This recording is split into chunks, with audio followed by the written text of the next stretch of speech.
Yesterday, we got the release of Godzilla vs. Kong, which now gives us 4 movies in the Monsterverse. So how do I rank all 4 movies in the Monsterverse now? Let's check it out.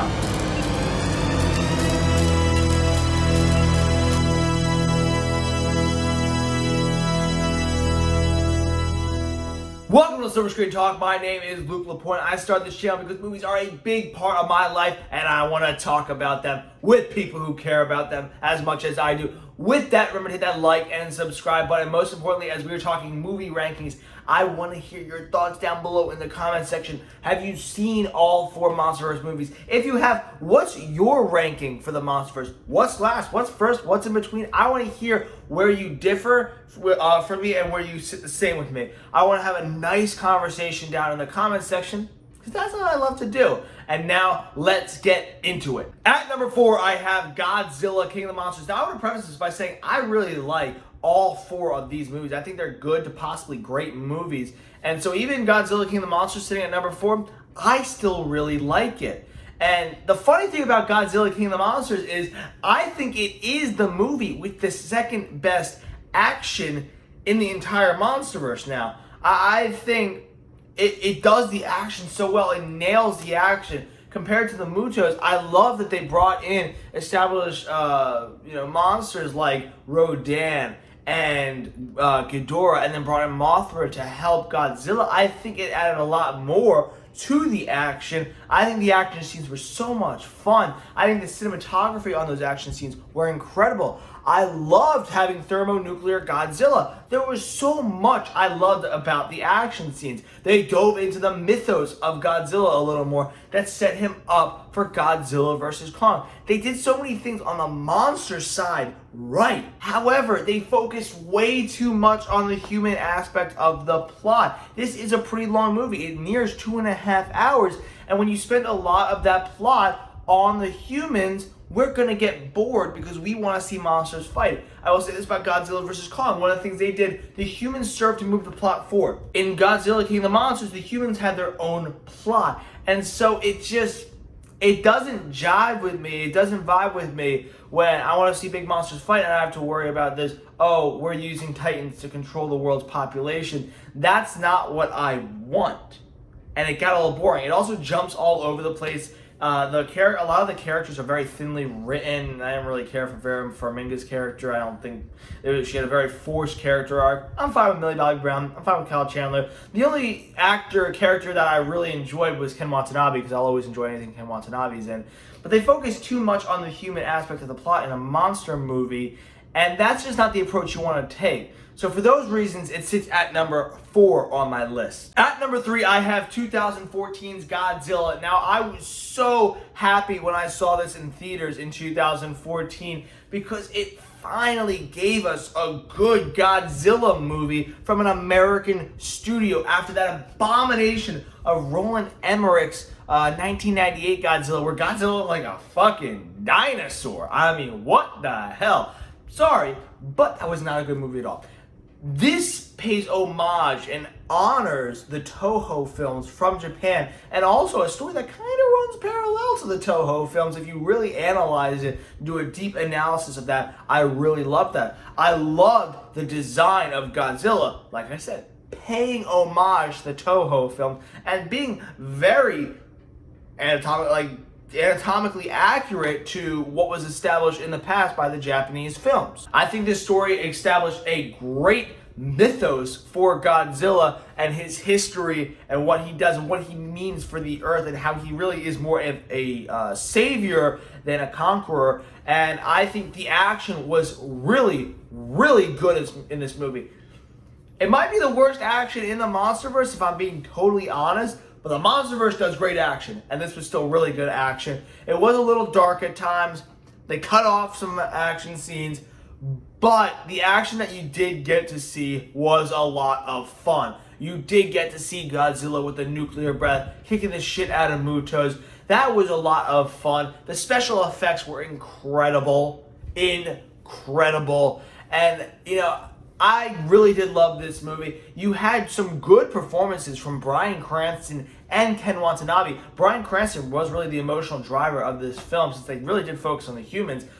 This was probably one of the better human plots in the Monsterverse, but there were some detractors from this movie. First off, they killed off Bryan Cranston way too early, and after that, I feel like besides Ken Watanabe, the human characters were a little stale, a little boring. As much as I love Elizabeth Olsen and Aaron Taylor-Johnson, they just weren't great. They were nothing special, and focusing on them took a lot of focus off Godzilla, which we really cared about. It was a pretty good story. It was pretty cohesive. It jumped around a little bit, but I would have loved to see Bryan Cranston in it for the entire movie. And like I said, you just don't have enough screen time for Godzilla because we focus too much on the humans. And for those reasons, it sits at number 3 on my list. Before we get into the top 2, if you like this ranking and want to see more of my big blockbuster franchise rankings, click up above to be taken to that playlist. And now, back to the ranking. At number 2, we have Kong Skull Island, and I really, really enjoy this movie. I think this is the better origin story when you're looking at the origin story, the establishing story for Godzilla versus Kong.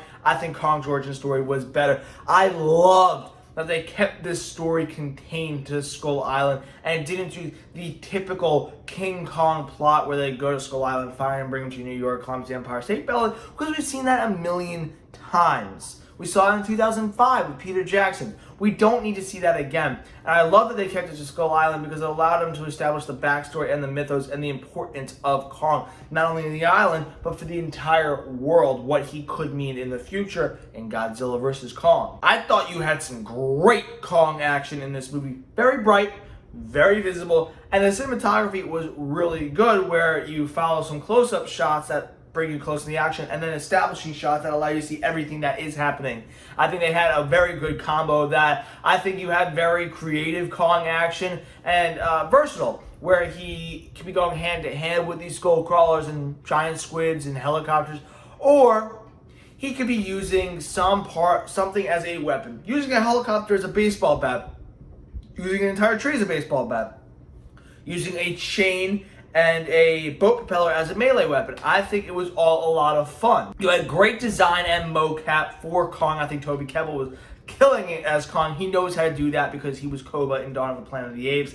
I think you had some really good performances from Samuel L. Jackson and John C. Reilly. However, like I said, the weaker parts of the Monsterverse movies are the human aspects, the human plot. While I did enjoy Brie Larson and Tom Hiddleston's subplot, I didn't enjoy Samuel L. Jackson's subplot. I think it was unnecessary. I think it took away from Kong's screen time, from Kong's development. There was some, like I said, thinly written characters, which is the ongoing theme of this series, of this franchise.